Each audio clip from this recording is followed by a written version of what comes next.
Hi, I'm Billy Glisson, exercise physiologist, strength coach, and founder of PowerCore 360. And in this video, I'll show you how we improve arm speed so you can hit like the most powerful hitters in the world.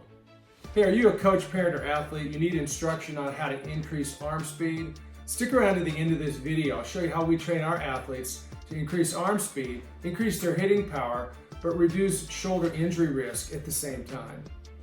The volleyball arm swing is used in spiking to hit with great power and ultimately to score points and win games. Many understand that fast arm speed is an important factor in creating a powerful arm swing and spike. But I believe few actually understand the best way to teach and train an arm swing that's powerful, effective, and one that does not create shoulder pain and injuries at the same time. Think of the hitting arm as three individual segments: the hand, the forearm, and the upper arm. All of those move independent of each other to increase arm speed and reduce injury risk at the same time. Too many young athletes don't understand this, and they try to swing their entire upper arm, their forearm, and their hand as one long unit, kind of like a long board or stick. I see them all the time in our clinics as they swing their arm like a fly swatter, with no bend in the arm, no athleticism, no power, and certainly no arm speed. Worse, so many of them already have a history of shoulder and or back pain when they're only 13 or 14 years of age, but they're being taught mechanics that are not based in science, and it's tearing shoulders up. Okay, so how do we teach and train hitters to move their hitting arm so their mechanics immediately increase arm and ball speed? As shown in the footage that follows, we teach the hitter that the arm swing is actually three distinct or separate movements that we call the arm swing 1, 2, 3s. Teach and train these mechanics and your athletes will hit substantially harder, and this will eliminate shoulder pain for the majority of your hitters.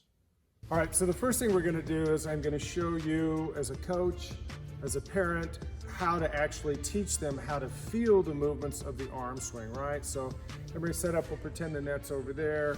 So the first thing we're going to have her do is go into the one, and so the one, we'll just show a couple things that we want them to do. On the one, as they pull back, of course, we know this is the chin, this is the shoulder line. We want that tilt going there, and we'll start over again. I want your hand to come way down underneath your chin on that shoulder line.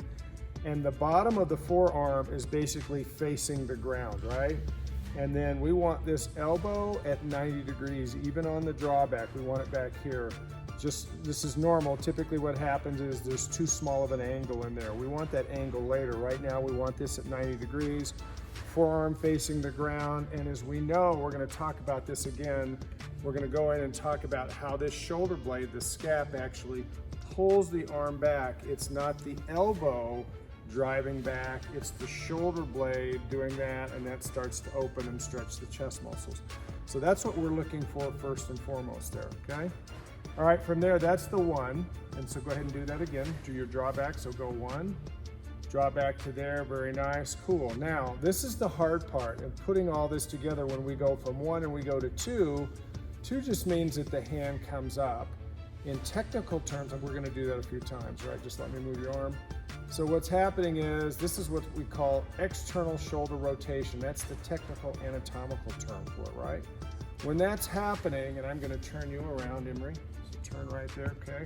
When she's doing that, the shoulder blade here, over here, is really now tucking flat down against there, right? We'll go through how to teach that. That's really what's going on right now. If I put my hand on her shoulder blade and she's been doing her work, her shoulder blade is now really good, flat down against her rib cage. But that's what happens. That's the two portion, okay? I'm gonna turn her back. Now, when we go, let's go one. Drawing back down, we go two is external rotation. Now, we're taking our step with our left foot, and we're starting to turn the chest and shoulder, and the elbow's coming up. And what I'm doing is I'm allowing the athlete to learn how to do this based on feel. So I'm just gonna guide her arm. I put my left hand on the wrist, I put my right hand under their elbow, and I'm gently just guiding the elbow up as the hips and chest are turning. Now we go up to contact out in front of the body. Arm goes down to the left hip pocket. I'm gonna do that a few times for her, right? Do that again, so draw back. We go to one, we go external rotation. Now I put my right hand under her right elbow, left hand here on her wrist. She's stepping, she's turning her hips, turning her chest, and I'm guiding the elbow up towards her right ear. We go up, across the body, and down. Okay, in the next video, I'll show you how we strengthen the muscles that create these arm speed mechanics while protecting the shoulder from injury at the same time. Hey, you want to increase your arm speed, hit like a world-class hitter, make more teams, get more playing time, have a chance at a college scholarship? Then you need to join our 8-week volleyball power hitting masterclass. Look in the description below or click on the links on the screen and let's get started today.